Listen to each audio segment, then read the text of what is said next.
Hello everyone, दार्शनिक education में आपका स्वागत है। आज है 27 जुलाई। आज हम 27 जुलाई के रिलेटेड कुछ इम्पोर्टेंट करंट अफेयर के बारे में साझा करेंगे। तो हम चलो जल्दी से अपने अगले करंट अफेयर के बारे में आपको कुछ विस्तार से जानकारियाँ बता दे रहे हैं और कुछ नोट भी बताएंगे जो आपको हर एक एग्ज़ाम में आपको महत्वपूर्ण जानकारी भी मिलेगी और आप इसे सॉल्व भी कर सकेंगे। तो चलो बढ़ते हैं हम अपने करंट अफेयर के बारे में। जैसे कि फर्स्ट नंबर पर है, टोक्यो ओलंपिक 2021 का कौन सा संस्करण आयोजित हुआ है? तो इसका बिल्कुल सही आंसर है ए, यानी 32वां संस्करण हाल ही में यानी कि जुलाई में आयोजित किया गया है। जैसे कि 2021 में होने वाले ग्रीष्मकालीन टोक्यो ओलंपिक का 32वां संस्करण होगा। टोक्यो ओलंपिक यानी कि जापान स्थित में है। ओलंपिक का आयोजन 23 जुलाई से 8 अगस्त तक चलेगा। टोक्यो ओलंपिक में 5 नए गेम्स को भी शामिल किया गया है। इनमें surfing, skateboarding, sport sliding, karate और बेसबॉल जैसे कि 13 बार इसकी वापसी हुई है। टोक्यो ओलंपिक 2021 खेलों में 33 प्रतिस्पर्धाएं और 339 इवेंट भी शामिल होंगे। तो हम बढ़ते हैं नंबर 2 की ओर। पेगासस नामक स्पाईवेयर को किस देश ने विकसित किया है? तो इसका बिल्कुल सही आंसर है सी, यानी कि इजराइल ने इसको विकसित किया है। इजराइल की राजधानी है यरूशलेम। इसके प्रधानमंत्री हैं नफ्ताली बेनेट। राष्ट्रपति हैं इसहाक हर्जोग, इसके राष्ट्रपति हैं। तो ऐसे ही हमारे चैनल पे बने रहिए। जैसे कि आपको बताते हुए हैं कि पेगासस स्पाईवेयर जासूसी करने वाले सॉफ्टवेयर का एक प्रकार है। यह अब तक स्पाईवेयर में सबसे उन्नत है जो इससे सबसे खतरनाक बनाता है। पेगासस को इजरायली कंपनी एनएसओ ग्रुप द्वारा विकसित किया गया है। इसका इस्तेमाल किसी व्यक्ति का निजी डेटा जैसे फोटो, वीडियो, संदेश, कॉल जैसे एक्सेस करने का भी उद्देश्य किया जाता है। हम पढ़ते हैं अगले और के बारे में। जैसे कि सरकार ने पेंशन फंड प्रबंधन में एफडीआई का सीमा 49 से बढ़ाकर कितने प्रतिशत करने की अधिसूचना जारी की है? तो इसका बिल्कुल सही आंसर है बी, यानी कि 74% ये की है। जैसे कि राष्ट्रीय पेंशन प्रणाली एनपीएस भारत सरकार ने एक प्रमुख पारिभाषित अंशदान पेंशन योजना है। इसकी स्थापना 2004 में हुई थी। तो जैसे कि मार्च में संसद ने बीमा कारोबार में एफडीआई सीमा को 49 से 74% करने की मंजूरी दी गई है। यह केवल सरकारी कर्मचारियों के लिए बनाया गया है। 2009 में इसको 18 से 65 वर्ष की आयु के बीच भारत के सभी नागरिकों के लिए खोला गया था। अमेरिका, अफगानिस्तान, पाकिस्तान और इसके कौन से देश ने नया क्वाड ग्रुप बनाने के लिए सहमत हुए हैं? तो इसका बिल्कुल सही आंसर है सी, यानी उज्बेकिस्तान के साथ ये 4 देश शामिल हुए हैं। जैसे कि क्वाड क्या है? क्वाड की स्थापना 2007-8 के बीच हुई थी। इसका प्रकार है अंतर संस्कारी सुरक्षा मंच। क्वाड को क्वाड्रिलेटरल सिक्योरिटी डायलॉग्स के नाम से भी जाना जाता है। तो जैसे कि इस नवशासित क्वाड ग्रुप का मुख्य उद्देश्य अफगानिस्तान में शांति और स्थिरता स्थापित करना है। नाबार्ड के साथ किस बैंक ने समझौता ज्ञापन पर हस्ताक्षर किया है? तो जैसे ही बता रहे हैं, इसका सही आंसर है डी, बैंक ऑफ महाराष्ट्र ने ये ज्ञापन हस्ताक्षर किया है। तो जैसे कि बैंक ऑफ महाराष्ट्र की स्थापना हुई थी 1935 को। इसका मुख्यालय है Poona. MD CEO S S. इसके कार्यकारी निदेशक है हेमंत कुमार। तो बैंक ऑफ महाराष्ट्र ने महाराष्ट्र में प्राथमिक क्षेत्र को ऋण देने से जुड़ी चल रही विकासात्मक पहलों को बढ़ावा देने के लिए नाबार्ड के साथ समझौता ज्ञापन पर भी हस्ताक्षर किया है। किसने हाल ही में एक नया जलवायु प्रस्ताव फिट फॉर 55 पैकेज जारी किया है? तो इसका बिल्कुल सही आंसर है ए, यूरोपीय संघ ने ये प्रस्ताव हाल ही में जारी किया है। यूरोपीय संघ की स्थापना 1961 को हुई थी। इसका प्रकार यूरोपीय संघ की संस्थाएं हैं। स्थान है ब्रसेल्स। अध्यक्ष है डोनाल्ड टस्क, इसके अध्यक्ष है। यूरोपीय संघ में दिसंबर 2020 में एक संशोधित राष्ट्रीय स्तर पर निर्धारित योगदान प्रस्तुत किया गया था। जैसे कि साथ ही 2030 और उसके बाद एक निष्पक्ष, प्रतिस्पर्धी और हरित संक्रमण सुनिश्चित भी करना है। हम बढ़ते हैं अगले क्वेश्चन की ओर। किस राज्य के सरकार ने वन ब्लॉक वन प्रोडक्ट योजना की शुरुआत की है? तो इसका बिल्कुल सही आंसर है ए, हिमाचल प्रदेश ने वन ब्लॉक वन प्रोडक्ट योजना की शुरुआत की है। जैसे कि और कुछ देश के बारे में जान लेते हैं। उड़ीसा सरकार द्वारा हाल ही में वसीम जाफर उड़ीसा सरकार के हाल सीनियर टीम के कोच बने हैं। यानी कि वसीम जाफर उड़ीसा क्रिकेट टीम के कोच नियुक्त किए गए हैं। उड़ीसा का गठन हुआ था, हिमाचल प्रदेश का गठन हुआ था 1 नवंबर 1966 को। इसकी राजधानी है चंडीगढ़। उच्च न्यायालय है पंजाब और हरियाणा की सीमा जैसे कि उत्तर प्रदेश, उत्तराखंड, हिमाचल प्रदेश, पंजाब और राजस्थान से मिलती है। वहाँ के मुख्य राज्य के राजकीय पशु काला हिरण, राजकीय पक्षी तीतर, राजकीय पुष्प है कमल। जैसे कि हरियाणा सरकार ने ग्रामीण क्षेत्रों में छोटे उद्योगों को बढ़ावा देने के लिए योजनाएं बना रही है।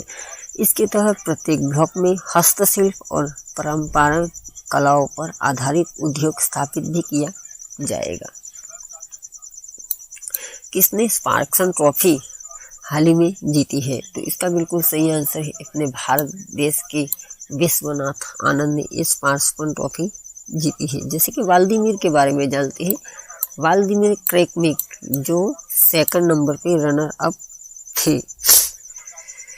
सीरिया के नए राष्ट्रपति के रूप में किसे नियुक्त किया गया है? तो इसका बिल्कुल सही आंसर है डी, यानी बशर असाद को सीरिया के नए राष्ट्रपति के रूप में नियुक्त किया गया है। जैसे कि और कुछ राष्ट्रपति जो हाल ही में उनकी लिस्ट में गए थे, जो मोहम्मद सहमद आरी जो इसको 3.3% वोट मिले थे। अब्दुल्ला सालोन इनको 1.5% वोट मिले थे। मगर सबसे पहले नंबर पर बशर असाद ने ये पद पर नियुक्त हुए हैं। राजधानी है सीरिया की दमिश्क। सरकार वहां की अध्यक्ष गणतंत्र आपातकाल कानून से अंतर्गत 1966 की सरकार। प्रधानमंत्री है मोहम्मद नाजी अल-ओतारी। मान्यता मिली थी 17 अप्रैल 1946 को मान्यता मिली थी। सीरिया के राष्ट्रपति चुनाव में बराक असद ने अच्छी जीत हासिल करने लगातार चौथी बार सत्ता हासिल की है। किस भारतीय टेनिस खिलाड़ी को दुबई देश का नया गोल्डन वीजा मिला है? तो इसका बिल्कुल सही आंसर है सानिया मिर्जा को हाल ही में गोल्डन वीजा मिला है। जैसे कि आपको बता रहे हैं, हाल ही में 1 महीने पहले अपने भारत के एक्टर संजय दत्त को भी वीजा प्राप्त किया गया था। राजधानी है अबू धाबी। राष्ट्रपति खलीफा बिन जायद अल नहयान। प्रधानमंत्री मोहम्मद बिन रशीद अल मखदूम पहले शाही राजकुमारी थे। मोहम्मद बिन जायद अल नहयान। स्वतंत्रता मिली थी 2 दिसंबर 1971 को। वहाँ के मुख्य खेल है Abu Dhabi grand prix. Dubai के ऊंट दौड़, दुबई रेसिंग क्लब वहाँ के मुख्य खेल है। भारत के बॉलीवुड अभिनेता शाहरुख खान को भी मिला था। उनके बाद सानिया मिर्जा को ये तीसरी भारतीय बन गई है। गोल्डन वीज़ा क्या है अब जानते हैं, बता दें। गोल्डन वीज़ा के जरिए यूएई में 10 वर्ष तक रहने की इजाज़त दी जाती है। यह वीज़ा हर किसी को नहीं मिलता। दुबई का गोल्डन वीज़ा कुछ खास वर्ग के लोगों को दिया जाता है। विश्व मस्तिष्क दिवस यानी कि वर्ल्ड ब्रेन डे कब मनाया जाता है? तो इसका बिल्कुल सही आंसर है 22 जुलाई को, यानी कि बी आंसर बिल्कुल सही है। 22 जुलाई 1957 का वर्ल्ड फेडरेशन ऑफ न्यूरोलॉजी की स्थापना हुई थी, यानी कि उस दिन से ही इसको मनाया जा रहा है। इसकी वर्ल्ड ब्रेन डे यानी कि 2021 की थीम है स्टॉप मल्टीपल स्क्लेरोसिस का थीम रखा गया है। हम बढ़ते हैं अगले क्वेश्चन की ओर।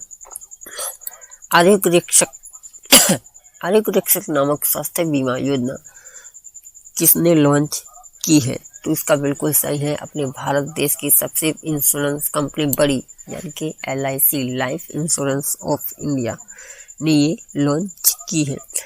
LIC की स्थापना हुई थी 1 सितंबर 1956 को। इसका मुख्यालय है मुंबई। चेयरमैन है MR कुमार। MD है सिद्धार्थ मोहंती, इसके MD हैं।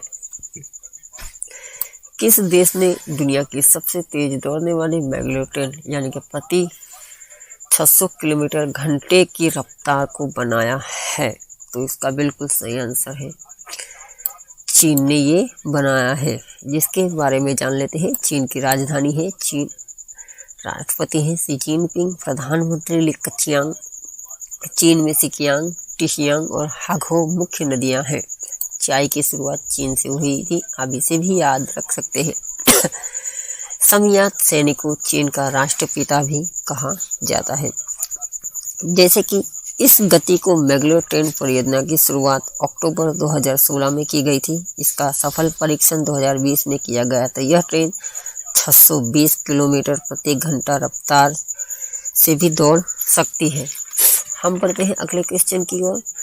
DRDO सतह से हवा में मार करने वाली किस मिसाइल का सफलतापूर्वक परीक्षण किया है? तो इसका बिल्कुल सही आंसर है ए, यानी आकाश एनर्जी का सफलतापूर्वक परीक्षण किया गया था। जैसे कि और कुछ मिसाइल के बारे में जान लेते हैं। आकाश प्रक्षेपास्त्र, जो इसका सफल परीक्षण 2009 में निर्माण किया गया था। MRSM, जो 2019 में सफलतापूर्वक इसका परीक्षण किया गया था।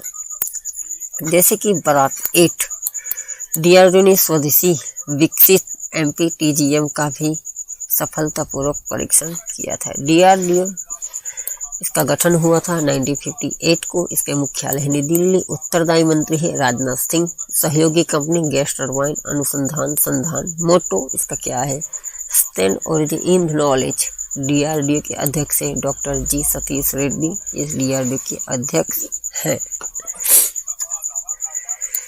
HPCL ने किस बैंक के साथ मिलकर क्रेडिट कार्ड लॉन्च की है? तो इसका बिल्कुल सही आंसर है ICICI बैंक ने ये HPS के साथ मिलकर क्रेडिट कार्ड लॉन्च की है। तो जैसे कि बता दे रहे हैं, ICICI का मुख्यालय है मुंबई। MD and CEO है संदीप बख्शी। इसके टैगलाइन हम है ना ख्याल आपका, याद रख सकते हैं। इसका टैगलाइन है स्थापना हुई थी जून 1994 को। HPCL का गठन 1974 को हुआ था, आप इसे याद रख सकते हैं। मुख्यालय हुआ मुंबई। CEO है मुकेश कुमार सोराना, इसके CEO रह चुके हैं। जैसे कि आपको बता दे रहे हैं अधिक जानकारी। बैंक ने HPCL के साथ सब ब्रांडेड कार्ड लॉन्च करने की घोषणा की है। ICICI बैंक ने HPCL सुपर क्रेडिट कार्ड ग्राहकों को ईंधन के साथ साथ बिजली और मोबाइल डिपार्टमेंट स्टोर जैसे बिग बाजार और डीमार्ट और कई सारी ई-कॉमर्स पोर्टल सर्वश्रेष्ठ इन क्लास पुरस्कार का लाभ भी प्रदान कराती है। नंबर 16 पर है उत्तराखंड कांग्रेस के नए अध्यक्ष के रूप में किसे नियुक्त किया गया है? तो इसका बिल्कुल सही आंसर है सी, यानी गणेश गुदियाल को उत्तराखंड का अध्यक्ष के रूप में नियुक्त किया है। उत्तराखंड के बारे में कुछ जानकारियां साझा कर रहे हैं। स्थापना हुई थी 9 नवंबर 2000 में। 1 जनवरी 2007 को उत्तरांचल का नाम बदलकर उत्तराखंड कर दिया गया था। राजधानी देहरादून। प्रधानमंत्री पुष्कर सिंह धनी। सर्वाधिक क्षेत्रफल वाला जिला उत्तरकाशी है। राजकीय वृक्ष वृक्ष, राजकीय पुष्प ब्रह्म कमल, राजकीय पक्षी हिमालयन मोनाल।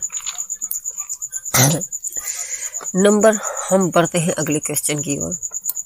रग्बी लीग विश्व कप 2021 का आयोजन किस देश में किया जाएगा? तो इसका बिल्कुल सही आंसर है इंग्लैंड में इसका आयोजन किया जाएगा। सबसे पहले 7 सितंबर 1985 में खेला गया था। पापुआ न्यू गिनी का राष्ट्रीय खेल है।